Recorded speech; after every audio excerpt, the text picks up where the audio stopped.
आप सभी का एक बार फिर से स्वागत है आपके अपने YouTube channel the Balaji classes में। दोस्तों यहाँ पर हमने आपसे पिछली वीडियो में बात करी थी कि मैं आपके लिए रीजनिंग के चैप्टर वाइज और पार्ट वाइज वीडियो लेकर के आता रहूँगा। ये जो वीडियोज़ है वो मेनली एसएससी के प्रत्येक एग्ज़ाम, एसएससी का CHSL हो गया, CGL हो गया, MTS हो गया, प्रत्येक एग्ज़ाम को टारगेट करती है। ये चैप्टर आपका सीरीज़ वाले यानी श्रृंखला वाला चैप्टर है, जिसके अंतर्गत श्रृंखला के प्रश्न पूछे जाते हैं।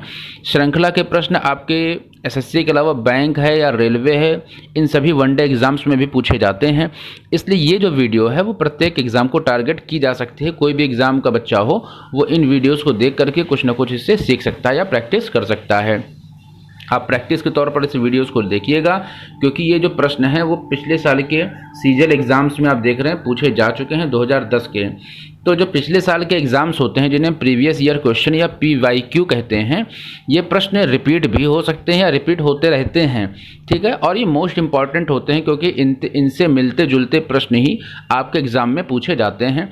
तो किस किस प्रकार के वेरिएशन होते हैं इन क्वेश्चंस में, किस किस तरीके से प्रश्न पूछे जाते हैं, इन सभी प्रश्नों को आप इस वीडियो के माध्यम से भी देख सकते हैं और उनकी प्रैक्टिस कर सकते हैं। या अगर आपको किसी प्रकार की कोई परेशानी है तो आप वीडियो को देख करके सीख भी सकते हैं। आइए स्टार्ट करते हैं। यहाँ पर पहले प्रश्नों को हम देखते हैं। पहला प्रश्न दिया हुआ है कि in the following question select the related letters word number from the given alternatives. यानी ये जो क्वेश्चन मार्क है इसकी जगह पर कौन सा शब्द या अक्षर क्या आएगा, इसको हमें बताना है। तो क्वेश्चन मार्क की जगह पर क्या आएगा, इसको देखने से पहले हमें क्या करना होता है कि जो श्रृंखला वाले जो प्रश्न होते हैं उनका हमें पैटर्न समझना होता है कि किस तरीके का एक पैटर्न बनता चला जा रहा है। जिस पैटर्न को ही हमें समझना होता है। एक बार अगर आप पैटर्न जल्दी से आपने अगर समझ लिया तो वो क्वेश्चन आप चुटकियों में देखते ही हल कर सकते हैं। पहला प्रश्न अगर हम देखते हैं तो दिया हुआ है, तो इसको अगर आप ध्यान से देखेंगे तो A के बाद यहाँ पर B आ रहा है, C के बाद यहाँ पर D आ रहा है, E के बाद यहाँ पर F आ रहा है और G के बाद क्या आ रहा है, H आ रहा है, ठीक है। तो इसको अगर आप समझेंगे तो आपने देखा कि A के बाद यहाँ पर कितना आ रहा है, B, यानी A में 1 जोड़ेंगे तो B हो जाएगा, B में 1 जोड़ेंगे तो D हो जाएगा, E में जोड़ेंगे 1 तो F हो जाएगा, G में 1 जोड़ेंगे तो H हो जाएगा। इसी तरीके से अगर हम यहाँ पर S में 1 जोड़ेंगे तो क्या आ जाएगा, अगर हम S में 1 जोड़ेंगे तो जाएगा S के बाद T, U के बाद 1 जोड़ेंगे तो V हो जाएगा, W में 1 जोड़ेंगे तो X हो जाएगा, X हो जाएगा और Y में अगर 1 जोड़ेंगे तो Z हो जाएगा, Y में 1 जोड़ेंगे तो क्या हो जाएगा, Z हो जाएगा। तो इस तरीके से आप देख सकते हैं यहाँ पर TVXZ ऑप्शन C इस प्रश्न में दिया हुआ सही आंसर है। नेक्स्ट क्वेश्चन अगर हम देखते हैं तो नेक्स्ट क्वेश्चन में दिया हुआ है find the next 2 letters in the given series. जो दी हुई श्रृंखला है इनमें दो जो क्वेश्चन मार्क दिए हुए हैं, इन 2 क्वेश्चन मार्क की जगह पर क्या आएगा ये हमें बताना है। तो अगर आप क्वेश्चन को देखेंगे तो BCEHL ये दिया हुआ है। तो इसको कैसे देखेंगे, इसको करने के लिए हम अगर ध्यान से देखें तो B के बाद क्या आ रहा है, C आ रहा है, C के बाद क्या आ रहा है, E आ रहा है। तो B के बाद C कैसे आएगा, चूंकि B की प्लेस वैल्यू होती है 2, C की प्लेस वैल्यू होती है 3। प्लेस वैल्यू क्या होता है, जो नंबर क्रम के अनुसार आता है, जिस नंबर पर जो भी अल्फ़ाबेट क्रम के अनुसार जिस नंबर पे आता है वो उसकी प्लेस वैल्यू होती है। जैसे सबसे पहले A आता है तो नंबर 1 पे क्या हो गया, प्लेस वैल्यू हो गई उसकी A की 1। उसके बाद B है, B की प्लेस वैल्यू नहीं, दूसरे नंबर पर B आता है तो B की प्लेस वैल्यू 2 हो गई। C तीसरे नंबर पे आता है, A B के बाद तीसरे नंबर पे C आ रहा है तो C की प्लेस वैल्यू 3 हो गई। इसी तरीके से लगातार जो 26 अल्फ़ाबेट्स होते हैं वो 26 प्लेस वैल्यू को दिखाते हैं, दर्शाते हैं। तो यहाँ पर B आप देखेंगे तो B की प्लेस वैल्यू होती है 2, C की प्लेस वैल्यू होती है 3। तो इसका मतलब 2 में 1 जोड़ेंगे तो 3 होगा, तो 2 में हम जब 1 जोड़ते हैं तो 3 हो जाता है। इसी प्रकार से B 2 है और C 3 है तो B में हमने 1 जोड़ा तो C हो गया। इसी तरीके से C की प्लेस वैल्यू होती है 3 तो E की प्लेस वैल्यू होती है 5, तो 3 में हम 2 जोड़ रहे हैं तो हो जा रहा है 5।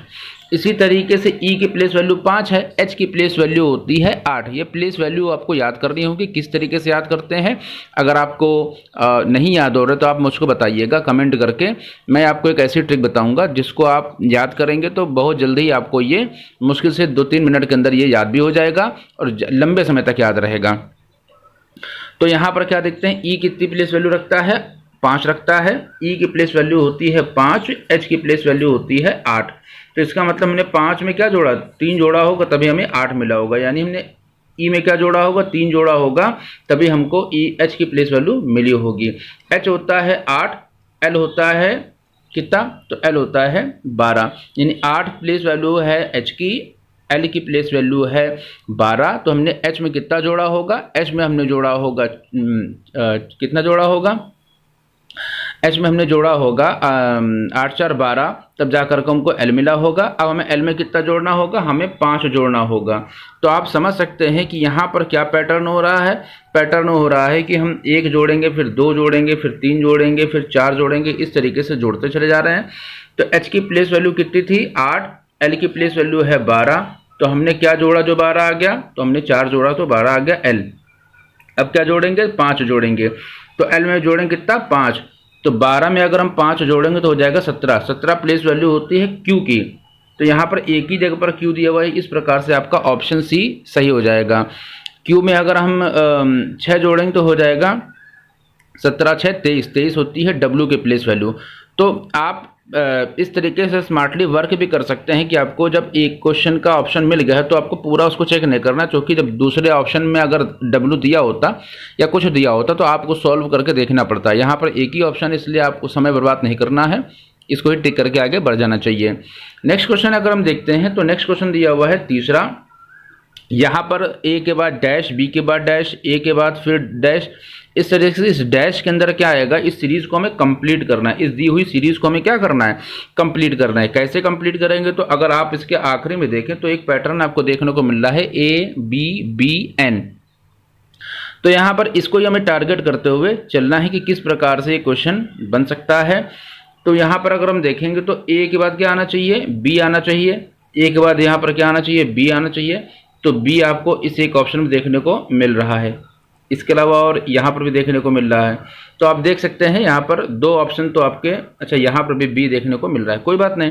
नेक्स्ट हम देख लेते हैं, तो यहाँ पर अगर मान लीजिए बी आ जाएगा, इस ए के बाद बी अगर आ जाएगा तो फिर क्या आना चाहिए, एन आना चाहिए। एन भी आ गया है, तो इसमें भी एन दिया बी के बाद, इसमें भी एन दिया हुआ, इसमें नहीं दिया हुआ, तो यहाँ पर ये क्रॉस हो गया, ठीक है। तो अब इन 2 ऑप्शंस को हमें चेक करते रहना है। इसके बाद क्या करना है, ए के बाद फिर क्या आना चाहिए, बी बी आना चाहिए। तो यहाँ पर भी ए के बाद बी बी है, यहाँ पर भी ए के बाद बी बी है, कोई बात नहीं, इसको भी चेक करते हैं नेक्स्ट।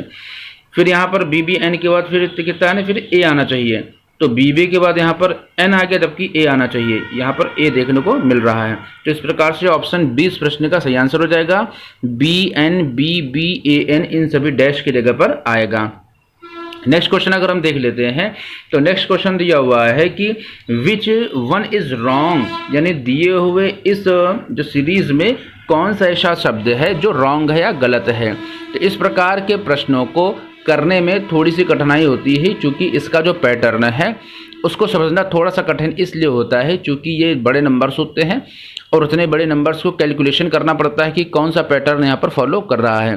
तो एक छोटी सी ट्रिक मैं आपके सामने ये साझा करना चाहता हूँ कि जब कभी भी आपको एक किसी छोटे नंबर के बाद अचानक कोई बड़ा नंबर देखने को मिले, छोटे नंबर के बाद अचानक अगर आपको कोई बड़ा नंबर देखने को मिले, तो बड़ा नंबर तभी कोई हो सकता है जब उसमें हमने मल्टीप्लाई किया होगा, ठीक है। इसी तरीके से जब बड़े नंबर के बाद आपको कोई छोटा नंबर अचानक देखने को मिले, तो हमने क्या किया होगा, उसमें भाग किया होगा, हमने क्या किया होगा, उसमें भाग किया होगा। यानी जब छोटे नंबर से अचानक बड़ा नंबर मिले तो निश्चित रूप से उसमें कुछ गुणा हुआ है, बड़े नंबर से कुछ छोटा नंबर देखने को मिले तो इसका मतलब क्या है, उसमें कुछ भाग किया गया है, तभी नंबर वो छोटा हो गया है। लेकिन जब नंबर आपको थोड़े थोड़े बड़े या छोटे दिखाई पड़े तो उसमें कुछ या तो जुड़ रहा होता है, या तो कुछ जुड़ रहा होता है, या तो कुछ घट रहा होता है। इसी पैटर्न को हम यहाँ पर भी फॉलो करेंगे, क्योंकि आपने देखा है कि 126 के बाद क्या है, 98 आया है। तो कोई अचानक इतना बड़ा नंबर नहीं हो गया है कि अगर हम 2 का गुणा मान लीजिए 126 में कर देंगे तो क्या हो जाएगा, यहाँ पर बड़ा नंबर होना चाहिए, और लेकिन यहाँ पर छोटा नंबर हो रहा है। तो इसका मतलब अगर हम 126 को हम भाग भी करते हैं तो इतना बड़ा नंबर हमें, इतना छोटा नंबर भी देखने को, या इतना छोटा नंबर देखने को नहीं मिलेगा, काफ़ी नंबर छोटा देखने को मिलेगा अगर हम 2 से भाग करते, 3 से भाग करते, 4 से भाग करते, या उसी पैटर्न को अगर हम लेकर के आगे चलेंगे तो नंबर भाग से और गुणे से सेटिस्फाइड नहीं हो रहे हैं। हम यहाँ पर देखेंगे कि अगर 126 में हमने 98 घटा दिया है, क्या किया है हमने 126 में से 98 को घटा दिया है। तो यहाँ पर देखेंगे आप हासिल लेंगे तो 16 में से 8 जाएगा तो 16 में से 8 जाएगा तो कितना बचेगा 8 बचेगा। यहाँ पर कितना बचेगा 11, 11 में से अगर 9 के तो बचा यहाँ पर 28। इसी तरीके से अगर हम देखेंगे तो 28 बच रहा है 126 में से 98 घटाने पर। 98 से अगर हम 70 घटाएंगे तो भी यहाँ पर हमें 28 देखने को मिलेगा। ठीक है, अगर 70 में से हम यहाँ पर घटा रहे कितना 41, तो 70 में से 41 घटाएंगे तो हमको मिलेगा 27। लेकिन हमें कितना घटाना है, हमें घटा करके मिलना चाहिए पैटर्न के अकॉर्डिंग यहाँ पर 28। तो यहाँ पर जो क्वेश्चन गलत है वो 41 है, यहाँ पर 41 की जगह पर 42 आना चाहिए। तो ऑप्शन डी इस प्रश्न का सही आंसर हो जाएगा। अब चूंकि 42 में से जब आप 14 घटाएंगे ना, 42 में से 14 घटाएंगे तो आपको कितना मिलेगा 28 मिल जाएगा, इसलिए ये पैटर्न बिल्कुल सही हो जाएगा। यहाँ पर 41 गलत क्वेश्चन है। नेक्स्ट अगर हम देख लेते हैं तो यहाँ पर हमें देखने को मिल रहा है कि पांचवा प्रश्न है 3 के बाद 4, 4 के बाद 7, 7 के बाद 11, 11 के बाद 18, 18 के बाद 29, 29 के बाद यहाँ पर क्या आना चाहिए। इस क्वेश्चन को हमें अगर ध्यान से देखें तो 3 में हमने क्या जोड़ दिया है, 3 में हमने यहाँ पर जोड़ा है 1 तो मिल गया हमको 4, यानी 3 में हमने 1 जोड़ा तो हमको मिल गया 4, 4 में हमने 3 जोड़ दिया तो हमको मिल गया 7, 7 में हमने क्या जोड़ दिया 4 में जोड़ दिया, 4 जोड़ा तो मिल गया 11, 11 में हम 7 जोड़ेंगे तो मिल जाएगा हमको 18, 18 हमें मिल जाएगा कितना 18 मिल जाएगा, 18 में जब हम 11 जोड़ेंगे तो हमको मिल जाएगा 29, क्या मिल जाएगा 29। इसी तरीके से 29 में हमें क्या जोड़ देना है 18 में जोड़ देना है। जब हम 29 में 18 जोड़ देते हैं तो हमें क्या मिल जाएगा 8, 9, 17 यानी 7, यहाँ पर 7 आगे में आएगा, यानी कहाँ पर एक ऑप्शन आपको 7 देखने को मिल रहा है डी। 18 में हम 29 को जोड़ेंगे तो ऑप्शन आंसर क्या हो जाएगा 47। इस तरीके से आप इस प्रश्न को कर सकते हैं। नेक्स्ट क्वेश्चन अगर हम देखते हैं तो ये थोड़ा सा लिख कर देखने वाला प्रश्न है, इसलिए मैंने आप देख रहे हैं यहाँ पर जगह थोड़ी सी छोड़ी हुई है। यहाँ पर दिया हुआ है छठा प्रश्न की AGMSY CIOUAEKQWC, यहाँ पर क्वेश्चन मार्क की जगह पर क्या आना चाहिए। इसको लिखने के लिए अगर हम ध्यान से देखें, बता तो मैं आपको ऐसे सकता हूँ लेकिन ऐसे आपको समझ में नहीं आएगा। तो हम सबसे पहले क्या करेंगे AGMSY इसको यहाँ लिख लेंगे, CIOUA इसको यहाँ पर लिख लेंगे, EKQWC इसको यहाँ पर लिख लेंगे। यहाँ पर लिखने के बाद हम देखेंगे क्वेश्चन मार्क की जगह पर क्या आएगा, इसको हमें देखना होगा। यहाँ पर आप इसको भी लिख सकते हैं लेकिन इसको लिखने की आवश्यकता नहीं, क्योंकि इसी पैटर्न के अकॉर्डिंग ही यहाँ पर हमें नंबर मिल जाएगा। ए के बाद कितना रहा, ए में हम जब जो 2 जोड़ेंगे तो आएगा हमें मिलेगा C, क्योंकि ए की प्लेस वैल्यू होती है 1, C की प्लेस वैल्यू होती है 3। तो ए में हम 2 जोड़ेंगे तो C मिलेगा, C में 2 जोड़ेंगे तो E मिलेगा। E की प्लेस वैल्यू होती है 5, 5 में अगर हम कितना जोड़ देंगे, 5 में अगर हम 2 जोड़ेंगे तो कितना हो जाएगा 7, 7 किसकी प्लेस वैल्यू होती है ABCDEFG, यानी किसकी प्लेस वैल्यू होती है G की प्लेस वैल्यू होती है। आप स्वयं काउंट कर सकते हैं, मैंने आपको काउंट करके दिखाया हुआ है। तो G की प्लेस वैल्यू कितनी होती है, G की प्लेस वैल्यू होती है 7। तो यहाँ पर क्या आंसर आ रहा है G आ रहा है पहला। उसके बाद क्या आएगा देखते हैं यहाँ पर, तो G होती है प्लेस वैल्यू कितनी 7 होती है, I की प्लेस वैल्यू होती है 9, तो G की प्लेस वैल्यू होती है 7, I की प्लेस वैल्यू होती है 9, इसका मतलब 2 यहाँ पर भी जोड़ रहे हैं। K की प्लेस वैल्यू होती है 11, 11 में हम 2 जोड़ेंगे तो कितना आ जाएगा 13 आ जाएगा। और 13 यहाँ पर किसकी होती है, तो 13 होती है M की, किसकी होती है M की। तो यहाँ पर हम क्या करेंगे, यहाँ पर लिख देंगे हम M। क्या हम देखते हैं GM करके कहीं पर आ रहा है, तो यहाँ पर FM आ रहा है, FM आ रहा है, GN आ रहा है, GM यहाँ पर आ रहा है। आगे सॉल्व करने की आपको आवश्यकता नहीं, ऐसे ही आप ऑप्शन को टिक कर सकते हैं। तो GMSYE पैटर्न क्या है, सब में 2 2 प्लस हो रहा है, क्या हो रहा है 2 प्लस हो रहा है, सब में 2 प्लस हो रहा है, इस सब जगह पर क्या हो रहा है 2 प्लस हो रहा है। तो यहाँ पर आपका कौन सा ऑप्शन सही हो जाएगा, ऑप्शन ए इस प्रश्न का सही आंसर हो जाएगा। नेक्स्ट अगर हम देख लेते हैं तो नेक्स्ट देखने को मिलता है कि आप यहाँ पर देखेंगे 7वां प्रश्न 7 975 874 864 753 642 इस तरीके से यहाँ पर आप देख रहे हैं। तो यहाँ पर आप देखेंगे तो साफ साफ आपको 111 का अंतर देखने को मिलेगा। कितना अंतर देखने को मिल रहा है, 111 का अंतर आपको देखने को मिल रहा है। तो 642 में यहाँ पर 975 के बाद यहाँ पर 975 में हम जब 864 घटाएंगे तो 111 आपको देखने को मिल रहा है, ठीक है ना। 111 माइनस करेंगे तो 864 मिलेगा। 864 से जब आप -111 करेंगे तो आपको 753 मिलेगा। 753 को जब -11 करेंगे तो आपको 642 मिलेगा। 642 में भी आपको क्या करना पड़ेगा, -111 करना पड़ेगा। तो 642 में से जब हम 111 घटाएंगे तो कितना आएगा, 2 में से 1 जाएगा 1, 3 4 में से 3 1 जाएगा तो 3, 6 में से 1 जाएगा तो 5, 531 प्रश्न इसका आंसर हो जाएगा। तो ऑप्शन सी देख रहे हैं, 531 इस प्रश्न का सही आंसर है। यहाँ पर 8वें प्रश्न को अगर देखते हैं तो 8वां प्रश्न दिया हुआ है 8 के बाद 24, 24 के बाद 12, फिर क्वेश्चन मार्क, फिर 18, फिर 54। हमें क्वेश्चन मार्क की जगह पर क्या आएगा ये हमें बताना होगा। तो क्वेश्चन मार्क की जगह पर क्या आएगा, इसको देखने से पहले हमें इस क्वेश्चन के पैटर्न को अच्छी तरीके से समझना होगा। मैंने आपसे पिछले क्वेश्चन में बताया था कि हम जब भी नंबर वाले क्वेश्चन करते हैं तो उसमें इस चीज़ को ध्यान देखते हैं कि जो नेक्स्ट नंबर या अगला नंबर जो भी आ रहा है उसका रिलेशन किस तरीके से पिछले नंबर से हो सकता है। तो अगर आप यहाँ पर 8 देखेंगे तो 8 को आप देखेंगे तो 8 में जब हमने 3 का गुणा किया होगा, जब हमने 8 में 3 का गुणा किया होगा तब हमको जा करके 24 मिला होगा, ठीक है। 24 में क्या किया होगा, 24 में हमने जब 2 से भाग किया होगा तो हमको जा करके 12 मिला होगा, ठीक है। इसी तरीके से क्वेश्चन मार्क की जगह अगर हम देखें तो अगर ये आपने देखा कि एक बार 3 का गुणा हुआ, एक बार 2 से भाग किया, हम देखते हैं क्या इस तरीके से ये क्वेश्चन मार्क के नंबर पर हम रख करके क्या इस तरीके के पैटर्न को सेटिस्फाइड कर पाते हैं। तो जब हम 12 में 3 का अब गुणा करेंगे तो 12 3 कितना हो जाएगा, 36 हो जाएगा। ऑप्शन ऐसे आपको एग्जाम में देके फंसा भी सकते हैं। इस क्वेश्चन को पूरा हमें देखना पड़ेगा। तो अगर हमने देखा कि पहले जब 3 का गुणा किया तो इसका मतलब 200 में भाग करना पड़ेगा। तो क्वेश्चन मार्क की जगह पर हमने देखा तो यहाँ पर कितना आ गया, 12 3 36 आ गया। अगर हम 36 में 2 का भाग करेंगे तो 36 में 2 का भाग करेंगे तो हमें 18 मिलेगा। 18 में 3 का गुणा करेंगे तो 54, 18 3 54 ही मिल जाएगा। तो इस तरीके से प्रश्न 8 का ऑप्शन बी सही आंसर है। यहाँ पर क्या पैटर्न आ रहा है, एक बार हम 3 से गुणा करेंगे और एक बार 2 से भाग करेंगे, ठीक है। नेक्स्ट क्वेश्चन अगर हम देखते हैं तो विच नंबर इज रॉन्ग, कौन सा इस सीरीज में दिया हुआ नंबर गलत है। तो सीरीज आप देख रहे हैं यहाँ पर क्या दिया हुआ है, 1 फिर 9 फिर 5 फिर 50 फिर 81। इस सीरीज को अगर आप ध्यान से देखेंगे तो आपको क्या मिलेगा, ये सभी स्क्वायर मिलेंगे।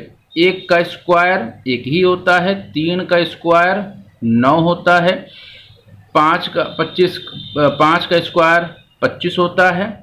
यहाँ पर किसका 50 है तो 50 किसी का स्क्वायर नहीं है।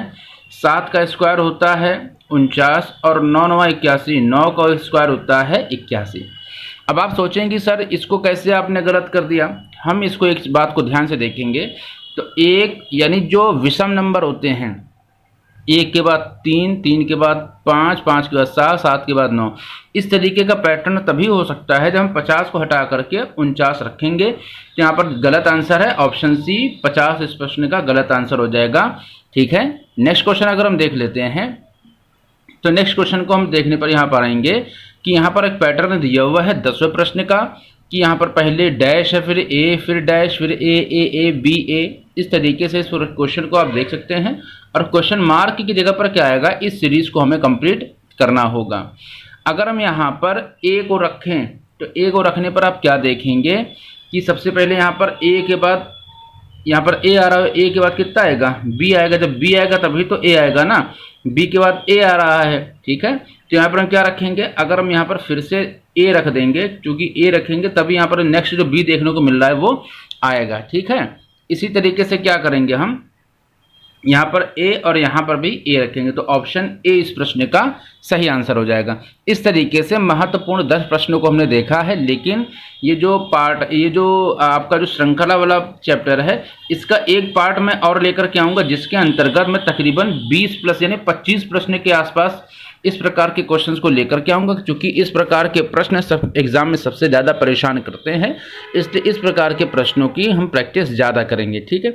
एक वीडियो और लेकर के आऊँगा जिसके माध्यम से आपके तकरीबन 25 और प्रश्नों की मैं प्रैक्टिस करवाऊँगा, जो डिफरेंट टाइप के क्वेश्चंस होंगे, जो और भी सभी एग्जाम एसएससी के, चाहे वो CHSL हो गया या MTS हो गया, उनके एग्जाम्स के जो क्वेश्चन पुराने साल में आए हुए हैं उनको भी लेकर के आऊँगा, ठीक है। तो इस तरीके से आपकी ओवरऑल प्रैक्टिस अच्छी हो जाएगी। ठीक है, तो अगर आपको वीडियो अच्छी लगी तो सब्सक्राइब कर लीजिएगा, और बाकी आपसे कुछ कहने की आवश्यकता नहीं है। मिलेंगे आपसे नेक्स्ट वीडियो में, तब तक के लिए जय हिंद, जय भारत।